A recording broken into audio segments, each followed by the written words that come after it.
Le président de la Commission de l'Union africaine, Moussa Faki Mahamat, renouvelle une fois de plus la demande de la longue date de l'Union africaine en faveur de la levée immédiate et inconditionnelle des sanctions imposées contre les institutions et les individus de la République du Zimbabwe. Intéressant. Mahamat Moussa Faki. Ce monsieur, il dit rien de bien. Hein. Mais pour une fois, apparemment... ouais, parce que je ne sais pas si vous en souvenez. C'est bien lui qui a fait venir les Israéliens comme observateurs à l'Union africaine. Nous avons débattu sur la question du statut d'Israël comme observateur à l'Union africaine.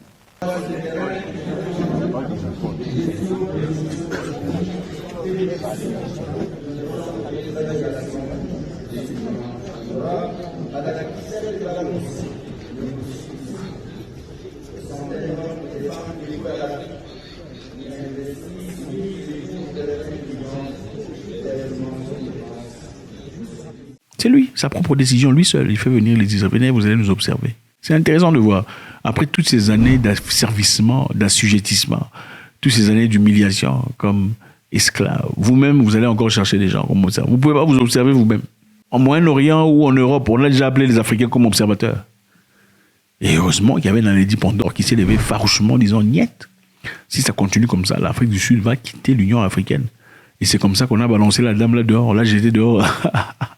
Là, j'étais dehors comme des beignets. Ça. Ouais. Donc, Moussa, machin, monsieur Histoire, pour une fois, en tout cas, bravo.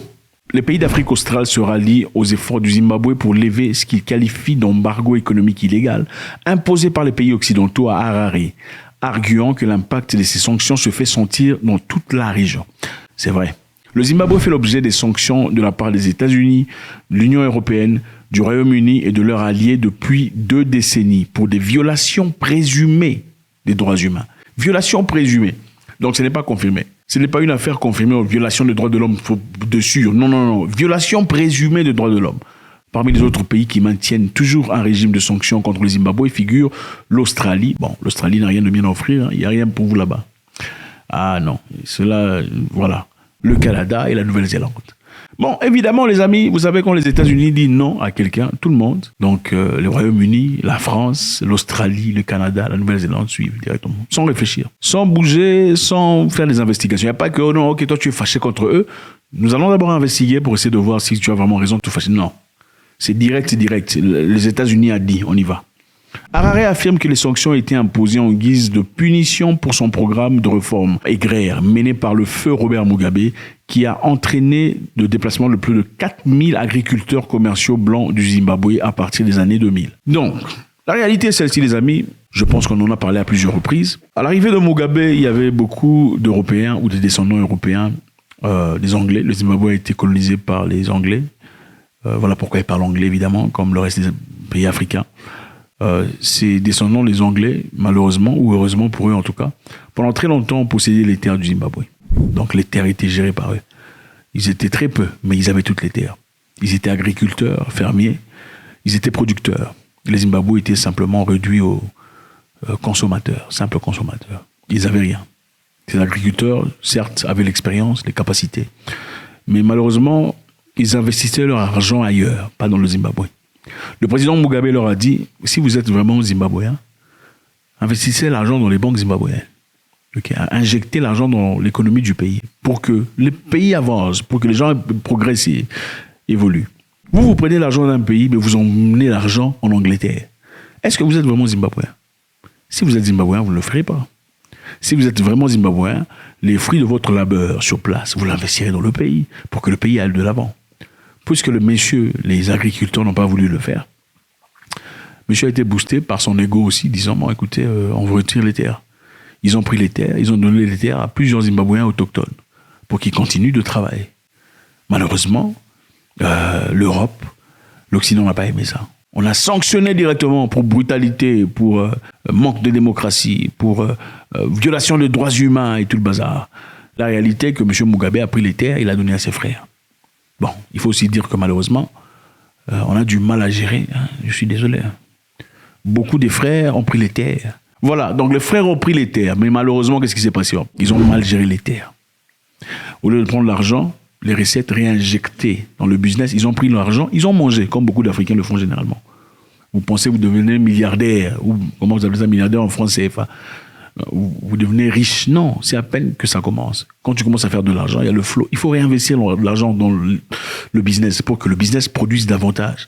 Ensuite, vous pouvez commencer à manger des recettes qui sont en réalité des bénéfices. C'est là que vous tirez. Un pourcentage de bénéfices. Pas manger le tout. Vous savez, les autres, malheureusement, il faut dire la vérité. Eux, sur 100%, ils mangent peut-être 5%. Ils prennent 95% pour utiliser. Nous, c'est le contraire. 95%, on mange. On veut faire les routes avec 5%. Alors, additionné aux sanctions qui étaient imposées par l'Occident, malheureusement, ils n'ont pas pu survivre. Ces fermes sont tombées, un à un, en faillite. Plus de nourriture, plus rien. Avec les sanctions qui ont engorgé déjà le pays, les gens sont restés dans la faim. Pas à manger, pas de pain, pas d'huile, pas de sel, rien. Tout devait venir de l'Afrique du Sud. Et généralement de manière illégale.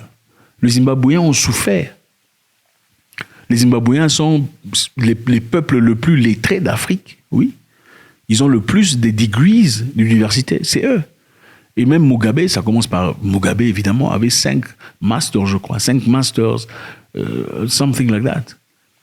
Et c'est pourquoi on dit l'attitude de peuple dépend généralement du leader. Si c'est un leader fort, les gens ont tendance à devenir forts. Mugabe, c'est quelqu'un de très intelligent, exceptionnel comme humain. Voilà pourquoi les Zimbabwéens, en général, sont des gens ils sont différents. Et si vous regardez dans des pays où le président, c'est un aventurier danseur, les gens aussi sont des danseurs. C'est comme ça. Si le président est fort, courageux, nimbé de dignité et de fierté, vous voyez la population, même s'ils ne sont pas forts physiquement, ils sont dans la fierté et la dignité. Tu ne peux pas lui dire n'importe quoi parce que tu as de l'argent. Beaucoup de gens sont incapables de rester debout quand ils font face à une personne argentée. Il y a déjà ce complexe d'infériorité. Oh non, il ne faut pas lui dire mal, il ne faut pas mal lui parler, on ne sait jamais dans la vie, demain il peut t'aider. Donc dans ta tête, ta réflexion, c'est seulement on va t'aider. Tu ne veux pas aider les gens, toi. Tu ne veux pas réussir dans la vie pour aider, on va t'aider. C'est quelle réflexion des esclaves? Moi, ça me dépasse. Aucune dignité. Alors, maintenant, la réalité, celle-ci, Idi Amin aussi, dans son cas, c'était la même chose. La raison pour laquelle il a chassé les Indiens, on l'a appelé dictateur, tout ça. Il avait chassé les Indiens de l'Ouganda. They have been milking the economy of the country. Parce qu'à l'époque, les Indiens avaient leur économie parallèle. C'est eux qui géraient l'économie du pays. Ils avaient l'argent, ils avaient les entreprises, ils avaient tout. Mais malheureusement, bien qu'ils vivaient en Ouganda, ils ne se mixaient pas avec les Ougandais. Ils ne vivaient pas en communauté. Ils se mariaient entre eux, ils se rencontraient entre eux, ils fêtaient entre eux, ils avançaient, avaient des opportunités entre eux. Et l'argent qu'ils gagnaient, ils renvoyaient ça en Inde, si pas en Angleterre. Il leur avait dit, prenez cet argent que vous gagnez, investissez ça ici au pays, si vous êtes vraiment ougandais pour de vrai. Ils n'ont pas fait ça. Ensuite, il a dit, bon, je vous donne 48 heures pour quitter le pays. Ils sont partis, on a fait du bruit, oh, c'est un dictateur, machin histoire. Ils sont partis. Il a pris les entreprises à donner à ses frères. Qu'est-ce que ses frères ont fait? Exactement. C'est que les frères là-bas qui ont pris des terres ont fait. Les frères ont pris des terres. C'est ça. Ils ont pris les entreprises, ils étaient incapables de gérer. Incapables de gérer les entreprises. Le pays est tombé en faillite. C'est exactement la même histoire. Maintenant, les Africains se lèvent aujourd'hui, ils en ont marre. Les pays d'Afrique australe se rallient aux efforts du Zimbabwe. Donc les Africains, additionnés à l'Union africaine, ceux de l'Afrique australe sont ensemble, disent assez. The sanctions that are also being applied against South Africa's neighbor, Zimbabwe, should also be lifted as they are imposing untold suffering. Ils disent pouvoir sanctionner Mugabe. Comment vous allez sanctionner Mugabe? Mugabe, c'est un président qui a de l'argent. C'est un président africain. Vous avez déjà entendu parler d'un président africain qui n'a pas d'argent? Mugabe a beaucoup d'argent. Ce n'est pas Mugabe que vous sanctionnez. Ce sont les citoyens simples qui ont des simples boulots qui vont subir les conséquences. Toi, tu penses que si tu bloques le sel ou le sucre, Mugabe va souffrir en tant que président? Impossible. Il va importer venant de l'Érythrée, si pas la Nord-Corée ou la Chine. Il le fera. Mais le monsieur d'à côté, le maître d'école, tout ça, ils ne peuvent pas faire ça. La réalité, c'est vous mettez la pression, c'est sur la population. Les sanctions, c'est contre la population. Mugabe n'est plus depuis un temps. Ça fait des années qu'il n'est plus. Pourquoi le pays est sanctionné? Ils sont incapables de faire quoi que ce soit, de commercer, de travailler en international, de charpenter, de transférer de l'argent. Ce n'est pas possible. Le pays ne peut pas avancer. Avec le nouveau président, Edison Mnangagwa, on pensait que les sanctions seraient parties. Malheureusement, les pays occidentaux n'enlèvent pas les sanctions. D'ailleurs, lors de leur dernier examen annuel de leur embargo, en décembre 2022, au cours duquel ils ont retiré 17 personnes de la liste des sanctions. Ils ont encore rajouté 4 personnes. Ils retirent 17 personnes des sanctions, ils rajoutent 4 personnes. C'est quel genre d'impolitesse comme ça? Ils disent le programme de sanctions cible les auteurs de violations de droits de l'homme et ceux qui sapent le processus démocratique ou facilitent l'embargo. Ça cible les auteurs de violations de droits de l'homme, comme si les auteurs de violations des droits de l'homme sont que Zimbabwéens. Ceux qui sont au Moyen-Orient, on ne les voit pas. C'est seulement au Zimbabwe qu'on voit. Je vous rappelle ici, les amis, l'Australie, la Nouvelle-Zélande, la Grande-Bretagne et les autres se sont alliés aux États-Unis, l'Union européenne. Ils ne réfléchissent pas. Pourquoi les Africains sont incapables de s'unir comme ça? C'est clair, on ne vous aime pas. Les pays occidentaux ont exprimé leur frustration face à la lenteur des réformes sous la direction du dirigeant de 81 ans. Il parle de qui? Du nouveau président. Donc le nouveau président est trop lent dans les réformes. Voilà pourquoi... ah là là. Ils sont de plus en plus alarmés par la répression croissante contre les critiques du gouvernement par le biais d'arrestation et la loi draconienne et de l'enlèvement. Donc en fait, ils sont là pour contrôler les pays des gens. Les élections chaotiques du mois d'août au Zimbabwe ont été condamnées par des missions d'observation de l'Union européenne. Où sont les Africains qui vont observer les élections en Union européenne? Je ne sais pas. Est-ce que le colonialisme est fini? Moi, je vous demande. Dites-moi, le colonialisme, c'est fini? La colonie, c'est fini, parce qu'il doit y avoir les observateurs européens pour certifier que votre élection a été vraie. Vous ne pouvez pas vous regarder vous-même, vous sélectionnez, vous observez vous-même. La colonie est finie. Oh non, là-bas chez vous, il n'y a pas de démocratie. Vous êtes sanctionné. C'est vraiment comme ça. Regardez les pays sanctionnés comme l'Érythrée sanctionnée. En fait, l'Érythrée, c'est le seul pays libre d'Afrique. C'est ça. Le Cuba, le Corée du Nord, Syrie, tout ça. Pourquoi sont-ils sanctionnés? Parce qu'ils ne veulent pas marcher selon un concept de ceux-là. Si vous ne marchez pas selon leur concept, vous serez sanctionné. Pourquoi les Africains ne peuvent pas se mettre ensemble, s'unir, travailler ensemble, comme les autres travaillent? Quand ils doivent vous sanctionner, ils vous sanctionnent tous. Ils n'ont pas besoin de raison. On a dit sanctionner le Zimbabwe pour Mugabe. Mugabe n'est plus depuis des années. Qu'est-ce que vous faites?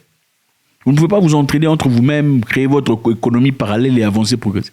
Ils ont réitéré l'Union africaine, son directeur, peu importe comment vous l'appelez, chairperson, la demande pour qu'on arrête les sanctions. Les pays africains disent aujourd'hui qu'on arrête les sanctions illégales contre le Zimbabwe, qu'on leur permette de fleurir et d'avancer. Ils ont des ressources aussi de lithium qui est très nécessaire aujourd'hui pour la production des téléphones et des voitures électriques, qui sera aussi encore de plus nécessaire dans l'avenir. Merci infiniment les amis, c'est toujours avec beaucoup de plaisir. Ce qu'on retient ici, c'est que ceux qui se lèvent vraiment pour leur peuple sont généralement non démocratiques.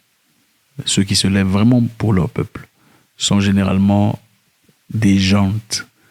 Ceux qui se lèvent vraiment pour leur peuple ne sont jamais aimés pour cela.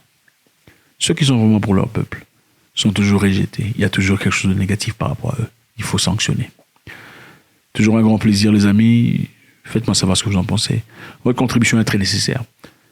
God bless.